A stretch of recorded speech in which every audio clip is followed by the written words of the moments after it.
1 o'clock GMT. I'm Jamie Robertson. This is the BBC World Service. It's evening in America, morning in Asia, and here at the BBC we're going to bring those time zones and their stories all together over the next hour on Business Matters. We'll be in the US, where Janet Yellen has been nominated as the country's first woman Treasury Secretary. The Dow has posted its biggest monthly rise since 1987, but are investors ignoring economic reality? They're really focusing on where we're likely to be 6 to 9 months from now, assuming that the vaccines start to roll out sometime next month. We could certainly be well on our way back to a more normal economy by the middle of next year. And has the pandemic, by throwing all our certainties about work-life balance into confusion, created the perfect moment to try out a 4-day week? That's Business Matters on the BBC, after the news. BBC News with Sue Montgomery. A new scientific analysis seen by the BBC suggests the goals of the Paris Climate Agreement are coming within reach. The Paris deal seeks to limit the increase in global temperatures caused by greenhouse gases to 2 degrees. Our environment correspondent Matt McGrath reports. For the past decade, researchers at the Climate Action Tracker have predicted around 3 degrees of global warming by the year 2100, with potentially disastrous consequences for the world. But this picture has changed radically as China is now promising to reach net zero carbon emissions by 2060, while President-elect Joe Biden says the US will get there by 2050. If these and other pledges are met, the world would warm by 2.1 degrees by the end of the century, putting the 2-degree goal of the Paris Agreement very much within reach. There are many caveats, say scientists, particularly the absence of short-term plans that reflect these long-term promises. The destruction of the Amazon rainforest in Brazil has reached its highest level in more than a decade. According to satellite data collected by the country's space agency, more than 11,000 square kilometres were destroyed in the year to July. Reports from Ethiopia's Tigray region say that more than 4,000 government soldiers who had been held captive have been released. Local officials said they'd been part of the army's northern command, but were detained when Tigrayan troops loyal to the TPLF attacked a federal military base, an act almost 4 weeks ago that triggered the current conflict. Our Africa editor Will Ross has more.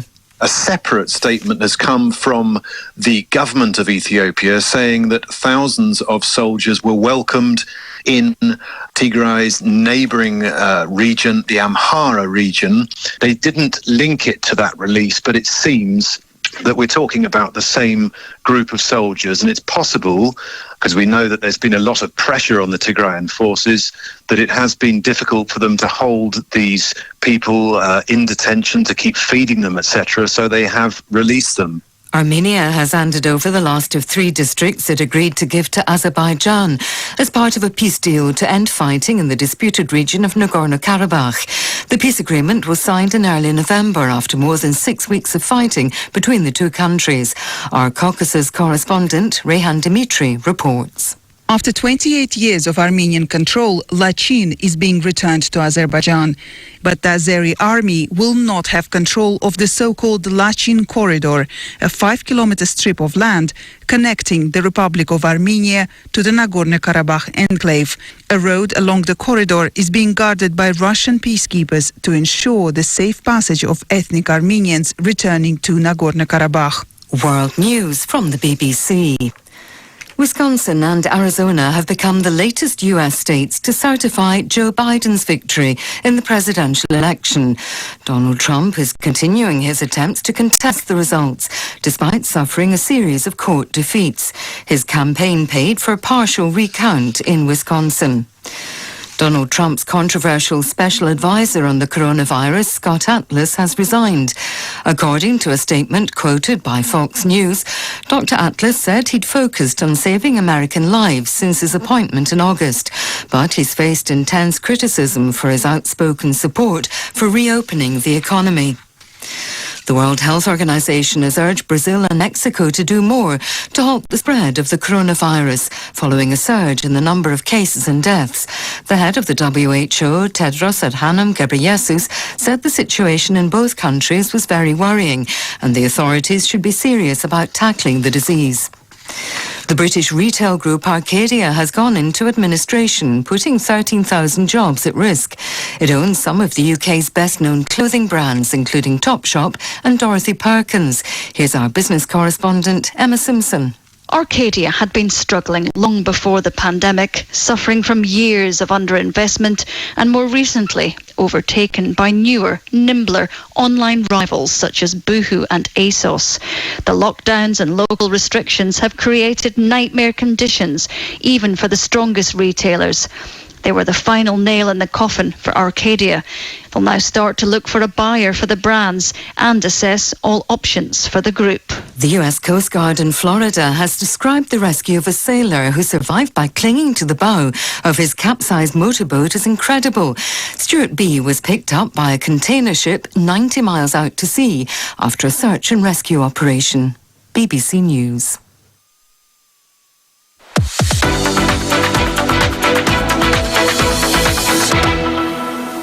Hello, welcome to Business Matters. I'm Jamie Robertson. On the programme today, the strange phenomenon of the K-shaped recovery, where the wealthy get wealthier, the poor get poorer. We'll look at what that really means. And China lays the ground for pushing back the retirement age. Life expectancy has risen and dramatically so. So China's a rapidly aging society, yet women still retire at 55 and men at age 60. We'll look at how it and the rest of the world are going to have to cope with an ageing population.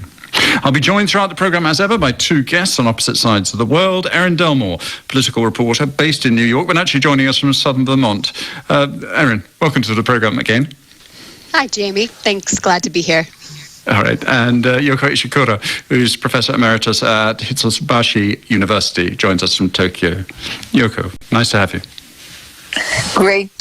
Good morning from the sunny Tokyo. Thanks for having me. Sunny. I wish I had some of that here, but I'm afraid I don't. It's just rain and cold. Now, the US President-elect Joe... No, it sounds like London, but it's still wet and cold. The US President-elect Joe Biden has named the former Federal Reserve Chair Janet Yellen as his nominee for Treasury Secretary. If confirmed by the Senate, she would be the first woman ever to hold the post. Now, the man she is expected to replace, Steve Mnuchin, is up before Congress on Tuesday. He's going to report on the economy, and he's going to say Americans are getting back to work. 12.1 million jobs, he'll say, are being created since April, over half of what were lost.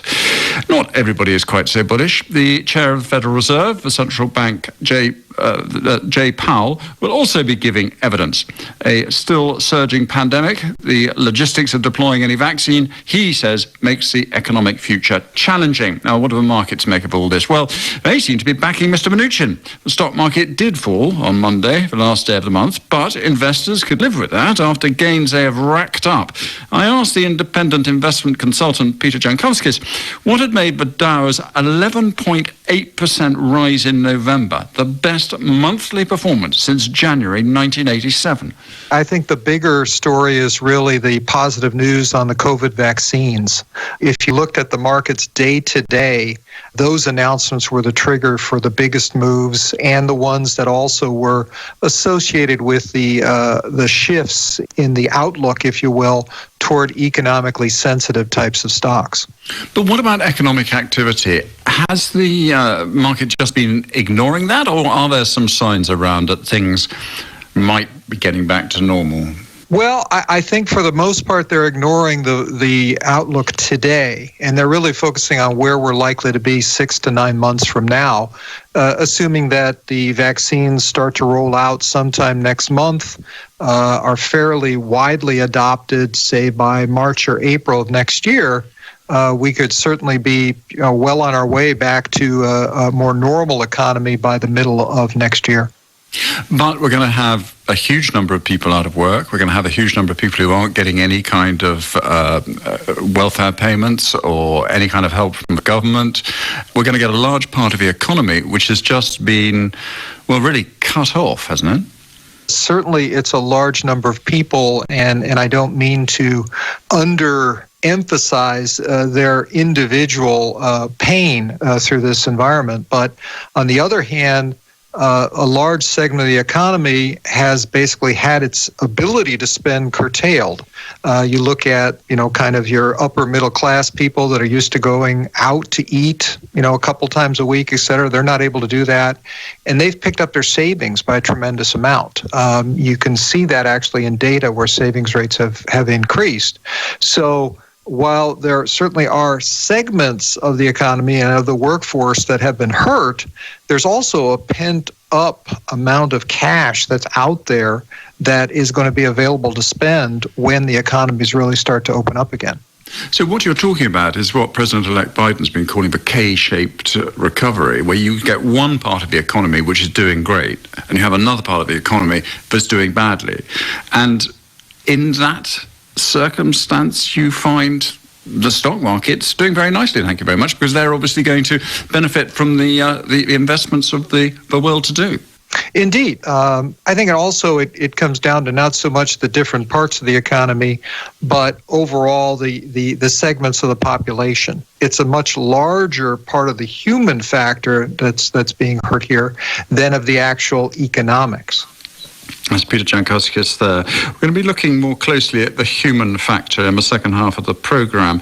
But there are swathes of the economy which are being literally destroyed before our eyes, not just in the United States. Here's one man made redundant last month. I wasn't surprised at all. We did see some warning signs, especially with quite a lot of the customers, the footfall reducing quite a lot.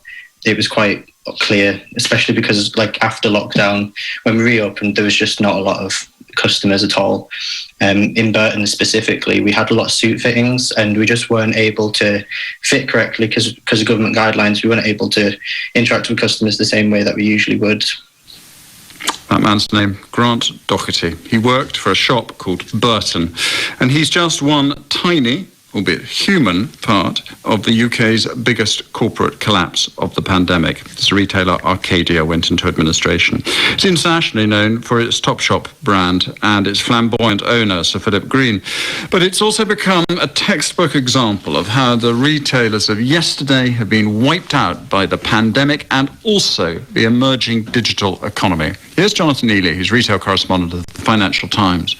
Probably its best-known brand is Topshop, which was present in China, in Australia, in the United States, and I think in Germany for a short while as well.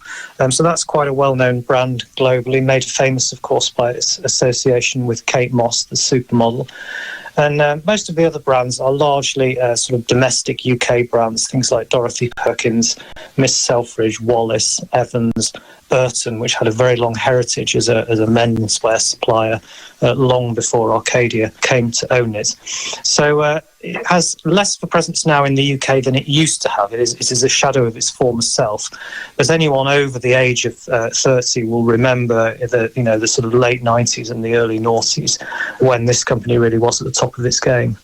And tell me about the role of Sir Philip Green. This is a larger-than-life character who really has been across all the newspapers, obviously, in the UK, and has been a sort of love-hate figure, really, over the last 20 years. That's a really good way to describe them. I mean, if you go back to the late 90s and the early noughties, everything he touched seemed to turn to gold. He acquired BHS, a department store, in the year 2000 and drove its profits sharply higher.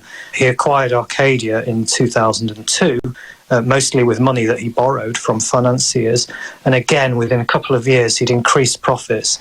He famously refinanced the company and paid himself and his wife a £1.2 billion dividend, which in the sort of pre-financial crisis, go-getting days of the early noughties attracted a lot of attention, and he lived this kind of very flamboyant lifestyle, basically based in Monaco. He had a 100-foot-long super yacht, corporate jet. He threw lavish parties. He always had a pop star or a supermodel on his arm. Yeah, he was a very sort of larger-than-life figure up until, I'd say, around the global financial crisis was when his luck started to run out.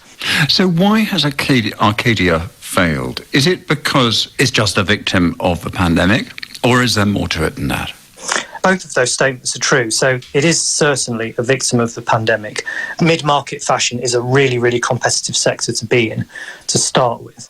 Arcadia is a business that's still reliant on stores for most of its sales.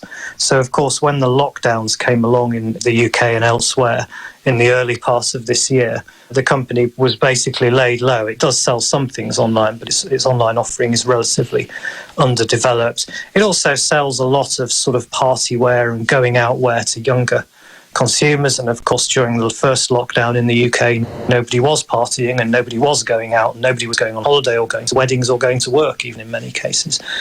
But as you allude to, the problems go back a bit further than that. Ever since that big dividend, the company had sat on its laurels a little bit. It hadn't really invested in e-commerce. So Philip was famously quite technophobic, regarded e-commerce with some suspicion. He thought the investment required was very high and the returns were very low, and he questioned why anyone would do that.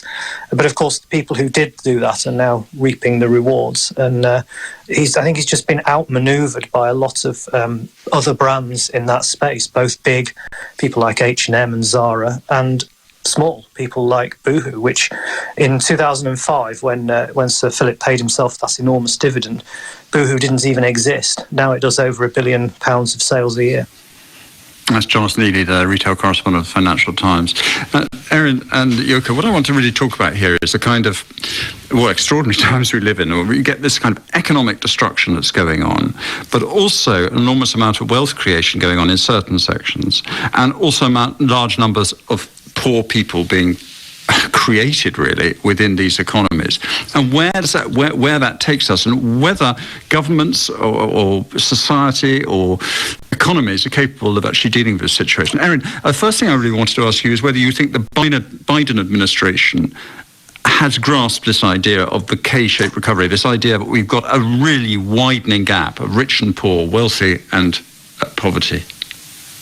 I would argue that that's part of the mandate that Biden was elected on. I think he framed up his campaign around this idea that there is inequality in America that's been exacerbated by the COVID-19 crisis, and he has pledged that he will try to narrow that gap during his 4 years in office. Now, there's going to be a bumpy road ahead.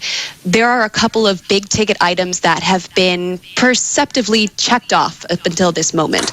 We have what looks to be more than one viable vaccine candidates, ones that have shown to have high effectiveness in trials.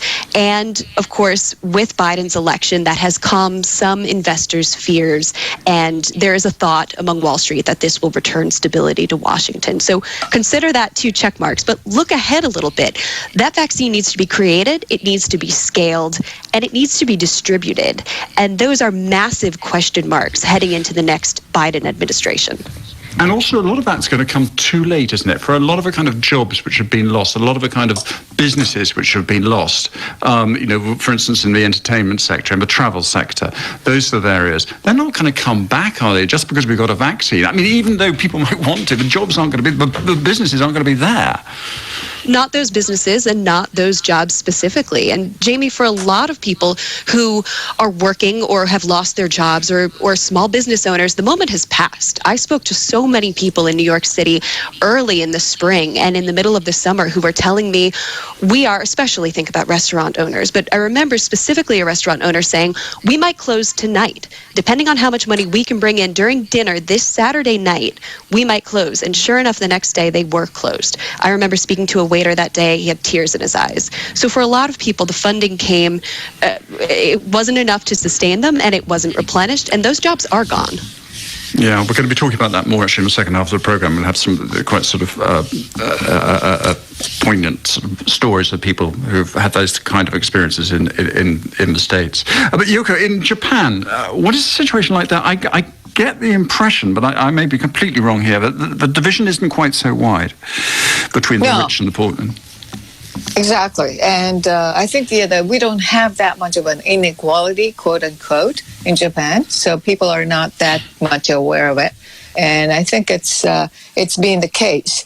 And yet, I think the relative poverty rate, as they call it, is quite high right after the U.S. So I think quite a few of single parent household and all those people are suffering quite a bit, even though that really hasn't shown up as the data. And so... Have you had the kind of economic, financial destruction that's been going on in, say, the UK, Europe, and the US in terms of sort of large areas of retail being sort of laid waste? Has that happened? Retailers are the ones who are suffering quite a bit. And I think it depends upon the industry. Tourism, airlines and retail and some consumer packaged goods are the ones who are suffering quite a bit. And so that's where it is. Sorry to interrupt, but do you feel that when people talk about sort of coming back, getting a vaccine, coming back to a kind of normal life and all the rest of it, say 6 months down the road, do you feel that time will be very similar to pre-pandemic in Japan? It's in terms of the consumption, I think the things will change quite a bit because more people are buying online. Like Amazon and Rakuten and all sorts of things, and which is very, very different from before. And I think it's going to stay that way. And the same thing goes with the cashless. And so it's not going back to the same old thing. And that's what I'm sort of advocating. I think things have changed so much, and we have been quite behind in terms of the technology use, the application in everyday life. But people are realize that it's quite convenient. So I think they're going to stick to it. And okay. I'm essentially talking about consumption. In terms of the work and all sorts of things, that's a little bit different story. All right. Let's just have a quick break here because we go to the main news with Sue Montgomery. Sue. Scientists have expressed optimism that the targets of the Paris Climate Agreement are coming within reach. Deforestation in Brazil's Amazon region has climbed to its fastest rate in more than a decade. President Trump's special advisor on the coronavirus, Scott Atlas, who opposed lockdowns and questioned the value of face masks, has resigned. And the US President-elect Joe Biden has nominated a record number of women to lead his economic team. Sue, thanks very much indeed for that. Now, China appears determined now to push back the retirement age for its citizens. Delayed retirement is approaching. This is from the state-run China Business News on its front page on Monday. Detailed plans are expected in March. Similar plans in other countries, of course, been met with opposition, and this one brought out some strong objections on social media. China has had the same retirement age, 60 for men, 55 for women, for over 40 years. But there is an economic imperative which few countries can escape, as Richard Jackson, president of the Global Aging Institute, explained to me. China is a rapidly aging society, and it's aging for two reasons. It's aging because the birth rate has fallen. In fact, the birth rate in China is far beneath the so-called 2.1 replacement rate. That's 2.1 average births per woman needed to maintain a stable population from one generation to the next. Of course, it's also aging because life expectancy has risen and dramatically so. So China is a rapidly aging society. Yet women still retire at 55 and men at age 60. So the answer is to keep them working, as it were, to keep those old people in the young, productive side of the economy.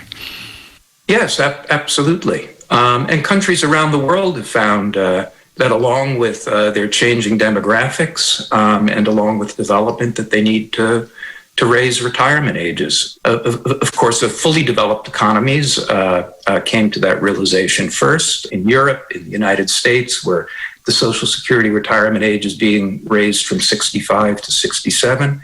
But even in emerging Asia, Indonesia is now raising the retirement age in stages from 55 to 65, which it'll reach, I think, in 2040 or 2045. What about for the young, though? Surely by keeping people in jobs, you're blocking jobs from the younger generation. It must be incredibly frustrating for them. I think you'd be hard-pressed to find an economist who would agree with that. Of course, it's a very common notion that you have a competition between age groups for jobs. But this is a fallacy, and economists actually have a name for the fallacy. It's called the lump of labor fallacy. And the fallacy is this. There are not a fixed number of jobs in the economy. If you increase the employment rate, that generates more income, which generates more demand for goods and services, which in turn spurs business creation and creates more jobs. Is there any country that's dealt with this better than others? Yeah. Let me give you two very different examples. One is Australia. Australia has the distinction of being the only major developed economy that does not have some sort of universal pay-as-you-go pension. Pay-as-you-go meaning that the benefits for current retirees are paid directly from the payroll tax contributions of current workers, as opposed to a funded system. Australia has a means-tested, government-financed pension. It's generously means-tested. And on top of that, it has a large mandatory funded pension system. So you combine an economical, slimmed-down floor of pay-as-you-go protection with a large funded pension system. And you're ensuring, on the one hand, that the burden on the tax burden on working age adults remains bearable as society ages. And through the funded component, you're ensuring that incomes remain adequate.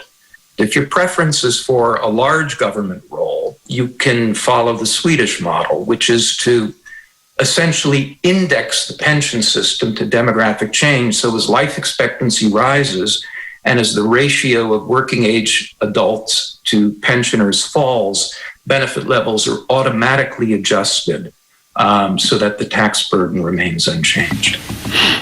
That was Richard Jackson, president of the Global Aging Institute. Yoko, I understand you are past the official retirement age in Japan. Has that been, obviously this is voluntary, that you continue to work. Is that perfectly accepted? Are you unusual? I don't think I am, because the life expectancy in Japan is in the 80s. So, which means that even though you retire at the age of 65, you still have like 2 decades to go on. And I've been telling the business people that, you have to plan it before you retire. And all of a sudden you find out that you have nothing else to do. And the government has recommended the private sector to extend the retirement age and make some kind of arrangement. But if you just cut it with the age, it's going to be a little bit difficult. And the pensions, for my age, I'm a baby boomer generation, so I'm officially elderly. And so I get quite a good pensions, but not the younger people. And I'm quite concerned, or I'm quite conscious of the fact that I need to do something different, rather than just taking the place of the young generation. Because I think I'm a firm believer that the younger generation is the one who is going to create the future. So if the older people stay, and that's going to take the opportunity from the young. And I recently had an interview called Second Life, by the financial services company where I serve as an advisory board. And they wanted me to talk about my second life. And it seems like I'm still in the first life or whatever. So I explained. I explained. No such thing as a second life. It's just the first one just keeps on going, you mean? Yeah, exactly. And I do quite a few things on my own. And I'm having a lot of fun. Good. Well, that's encouraging for all of us who don't feel like retiring. We'll be talking more about this and more about the way in which all our working habits have been changing over the last few months. We'll be back in just a few minutes.